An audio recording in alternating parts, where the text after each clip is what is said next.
বাড়ির বাইরে থাকার কারণে আসর ও মাগরিব কাজা হয়ে যায়, এখন এশার ওয়াক্ত হয়ে গেলে কোনটা আগে আদায় করব? বাহিরে থাকার কারণে ফরজ নামাজ কাজা হয়ে যায় কেমনে ভাই? হ্যাঁ, বাসে জ্যামে পড়ছেন তো নেমে যাবেন। আমি একবার ছাত্র জীবনে মাদ্রাসায় পড়ি, তখন বাসে যাচ্ছি, দূরপাল্লার বাসে, ফজর নামাজের টাইম চলে যাচ্ছে। ড্রাইভার সাহেব যে বললাম, ভাই গাড়িটা একটু থামাবেন, আমি নামাজটা পড়বো। কয়েক গাড়িতে নামাজ পড়ে নেন, গাড়িতে নামাজ হয়। আমি কই ভাই উজু করা লাগবে না, নাইট কোর্স, রাতভর গাড়িতে ছিলাম, সকালে ফজর পড়বো, উজু করবো না, ঘুমাইছি গাড়িতে। বলে যে জানলা দিয়ে পানি দিয়ে উজু করে ফেলান বা তায়াম্মুম করেন, জায়েজ আছে। চিন্তা করলাম কত বড় মুফতি, সুবহানাল্লাহ, এমন কোন মাসালা নাই যেটার উত্তর তার কাছে নাই। হ্যাঁ, উজু লাগবে না, তায়াম্মুম লাগবে সেটা বলে দিচ্ছে। নামাজ দাঁড়ায় না, বৈশা সিটে বৈশা, কেবলা কোনটা লাগবে না লাগবে সাথে সাথে উত্তর। বাপরে বাপ, এ তো অনেক বড় মুফতি। চিন্তা করলাম, আল্লাহ এই মুফতির হাত থেকে তুমি আমার রক্ষা করো মাবুদ। নামাজের টাইম চলে যাচ্ছে, এদিকে মুফতির ফতোয়া থামতেছে না। আমি আবার ছোট মানুষ, মাদ্রাসায় পড়ি, খুব টেনশনে পড়ে গেছি, আল্লাহ কি একটা বিপদ, কি করি। তখন বন্যা চলছে দেশে, বন্যার পানি আমি দেখতে পাচ্ছি রাস্তার দুই পাশে বিলের পানি থই থই করে। দূরপাল্লার বাস ঢাকা থেকে যশোর যাচ্ছে। তো আমি দুই পাশে যখন পানি দেখলাম, বললাম ভাই একটু থামাইলে, ভাই পাশেই পানি আছে ভাই, আমার 2 মিনিট লাগবে পানিতে উজু করতে, আর আমি ফরজ 2 রাকাত পড়বো, শুধু দৌড় দিব ভাই। কোথা কি আর কথা শুনে, আরে ভাই বেশি পেন করেন না, বসেন আপনি। এমনি ফেরিঘাটে জ্যামে দেরি হয়, আবার আপনি এখানে কাহিনী করতে আসছেন, দাঁড়াবেন না সে। আমি কে আল্লাহ, আমার ফজর নামাজ নষ্ট হয়ে যাবে আজকে। খুব মনে মনে ইস্তেগফার করতেছি, কি করব। একটু পরে দিকে হঠাৎ করে গাড়ি থামছে। আমি বললাম কি ভাই, কোনো সমস্যা? বসেন সিটি বসেন, সামান্য একটু অসুবিধা হয়েছে।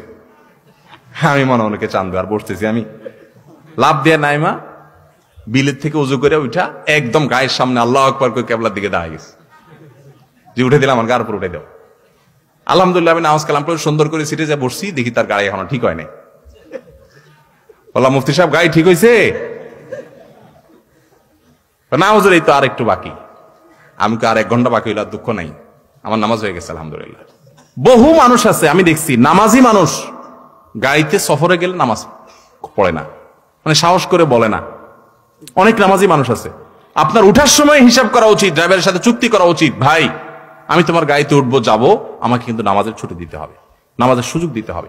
এবং অনেকে আছে দেখি ট্রেনে নামাজ পড়ে না, বিমানে নামাজ পড়ে না। আরে বিমানে আমি জেদ্দা থেকে আসতেছি, ওমরার যাত্রী, হজের যাত্রী, হজের সফরও দেখছি, ওমরার সফরও দেখছি, যে সব টাক মাথা, মানে সব ওমরা করে আসতেছে।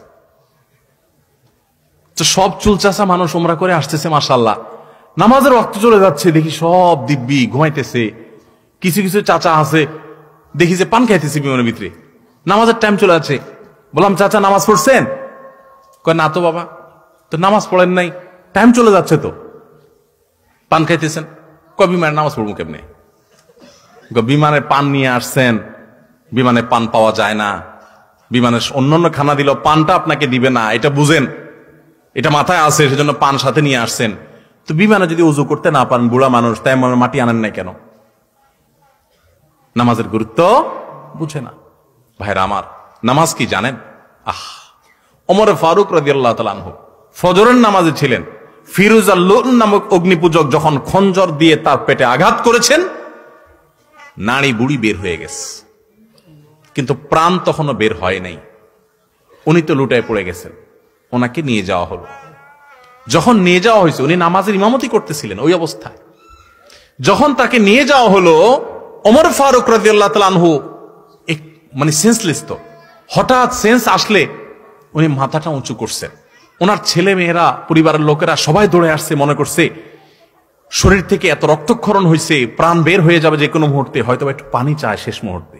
মানুষের গলা শুকায় যায় এই টাইমে, যে রক্ত সব বের হয়ে যাচ্ছে, কষ্টের চোটে হয়তো পানি টানি চাইবে, বা কোনো ওসিয়ত করবে মরার সময় বাচ্চাদেরকে। যখন মাথা উঁচু করছেন, কাছে যখন পরিবারের লোকরা আসছে, তখন বলছে যে ফজরের নামাজটা তো বাকি আছে।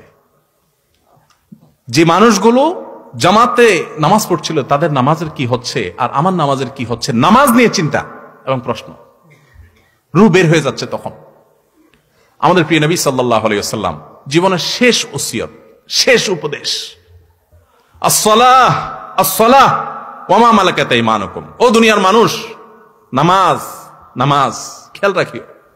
কিয়ামতের ময়দানে দেখবেন প্রথম হিসাব আল্লাহ তাআলা নিবেন, আমলের মধ্যে প্রথম হিসাব নিবেন, নামাজের হিসাব আগে দাও। নামাজের হিসাব যা ঠিকঠাক হয়ে গেছে, ভেজাল পাওয়া যায় নাই, অন্য সবগুলো আল্লাহ তাআলা সহজ করে দিবেন। এই জন্য ভাইয়ের আমার, কোন অজুহাতে গাড়ির জ্যামে পড়ছেন, এটা করছেন সেটা করছেন, এই অজুহাতে নামাজ দেরি করবেন এই সুযোগ আপনি প্রয়োজনে গাড়ি ছেড়ে দিবেন। হ্যাঁ, কোথাও যদি এরকম হয় যে এই মুহূর্তে এই জায়গায় গাড়ি ছাড়লে আপনি বিপদে পড়তে পারেন, তাহলে সেটা ভিন্ন কথা। কিন্তু ওইরকম কেস সাধারণত আমাদের দেশে এরকম জায়গা নাই, খুব কম। আপনি চাইলে নামাজ পড়তে পারেন। অতএব কোনো নামাজ কাজা করা যাবে। আল্লাহ তাআলা আমাদের সবাইকে তৌফিক দান করুন।